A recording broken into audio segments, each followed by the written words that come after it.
people to get a job, to save money. Я не знаю, насколько можно сказать, что мои общепризнанные мои учения универсальны, потому что в школах в США они продолжают учить детей, что нужно хорошо учиться, получить стабильную работу. I don't save money. I use debt to get rich. У меня нет каких-либо сбережений, я использую долги, долговые обязательства для обогащения. I don't want a job. И при этом я вообще не мечтаю найти хорошую работу. And I'm a capitalist, and most school teachers are socialists. Я по натуре капиталист, а система образования в школах, она социалистическая по характеру. So unless you have a different school system than the American school system, then what I teach is opposite of what schools teach. Если у вас сходная система образования в России, как и в США, то тогда мои как раз учения противоречат ей тотально. So it's debt that makes people rich, but it's also debt that makes people poor. Вот именно долги, они помогают людям как обогащаться, так как, к сожалению, приводят к их разорению. And right now it's debt that is making everybody poor because our leaders, like Mr. Obama and Mr. Bush, don't know how to use debt. Вот почему происходит сейчас обнищание нашего населения из-за долгов, из-за политики Буша, Обамы. Our bankers don't know how to use debt. Наши банкиры также не знают, как правильно использовать долговые обязательства. Mr. Bernanke, the head of the Federal Reserve Bank, wants us all to get into more debt.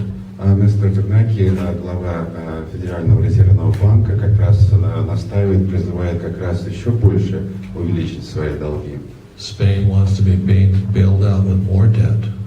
Испанию хотят возродить опять за счет новых займов и суд. Italy wants more debt. Италия хочет такого же, аналогично. And the trouble is they don't know how to use debt. Но вся проблема заключается в том, что они не знают, не обладают знаниями, как правильно распоряжаться долговыми обязательствами. So I respectfully disagree with you. I would say that what I teach is opposite of what the world is doing. Поэтому при всем уважении к вашему столь интересному вопросу, я скажу, что мои учения, советы, откровения, они полностью противоречат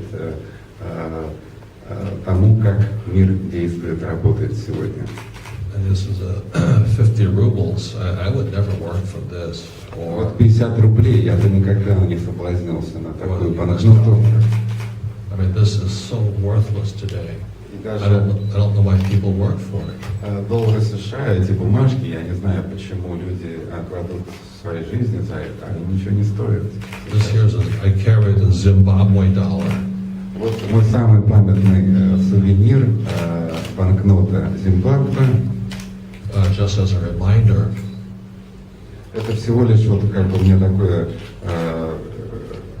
печальное напоминание. And the Zimbabwe dollar says 100 trillion Zimbabwe dollars. Вы знаете, что там написано? 100 триллионов долларов Зимбабве. Zimbabwe is the richest country in Russia. Получается, что в России это вообще как бы страна миллиардер, самая богатая, да?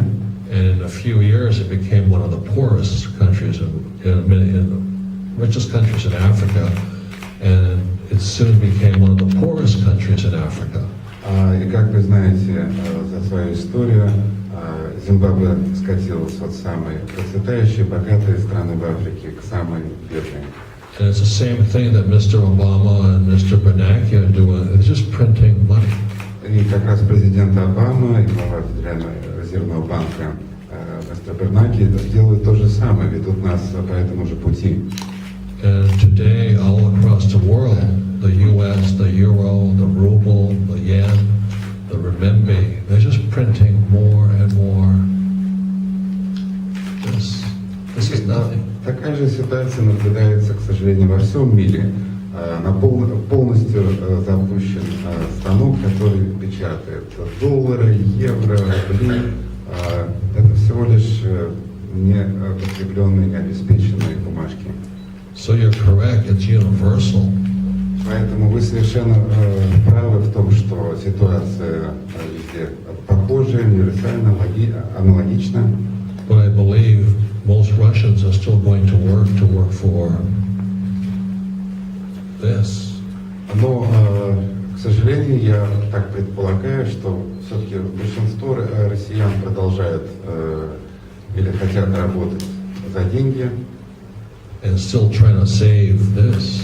Ради денег, пытаясь сделать какие-то сбережения. And prices keep going up. А цены же растут. And it gets harder for the average person to live. И среднему обывателю приходится все труднее и труднее жить. So I wouldn't say that what I say is normal or average. It's what I'm saying is exactly opposite. Как раз я и говорю, что ситуация совсем ненормальная или вот средняя приемлемая, как раз наоборот. So again, I'm very concerned. It's this that's causing our economic crisis, and it's a crisis of ignorance. People just don't know that this is not worth anything anymore. Never has been.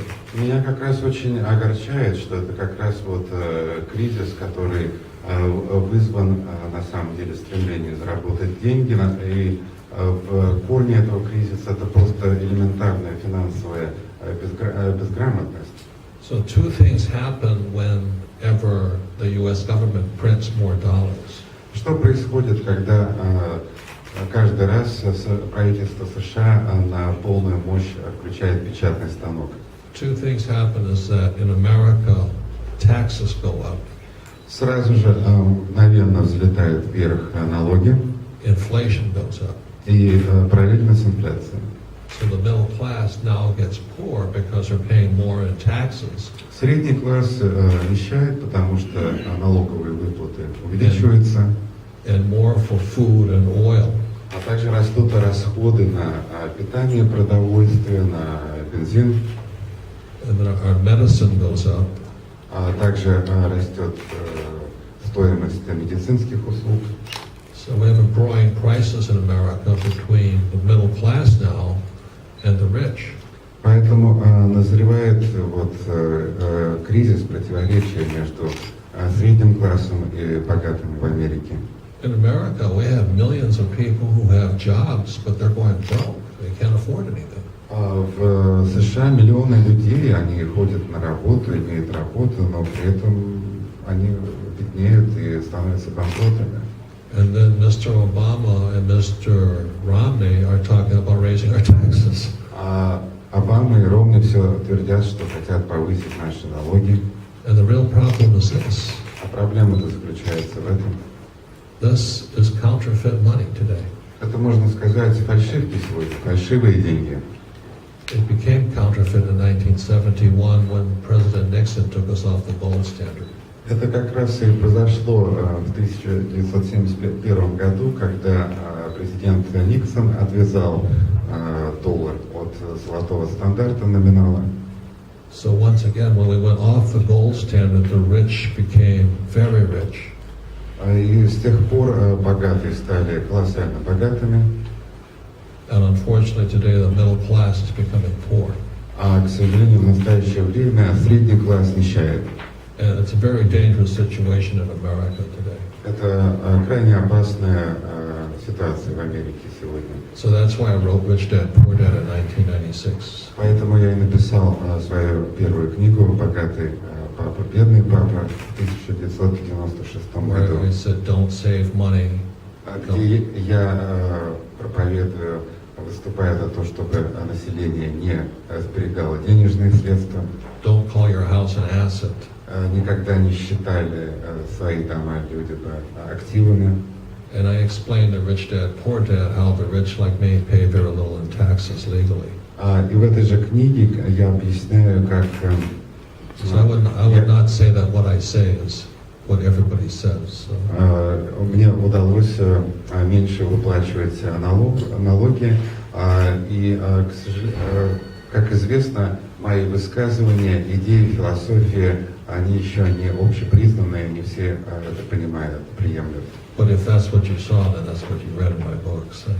Но если вы это увидели в моих книгах, прочитали, это хорошо, и что вы для себя усвоили. So thank you for the question. Поэтому большое спасибо за интересный вопрос.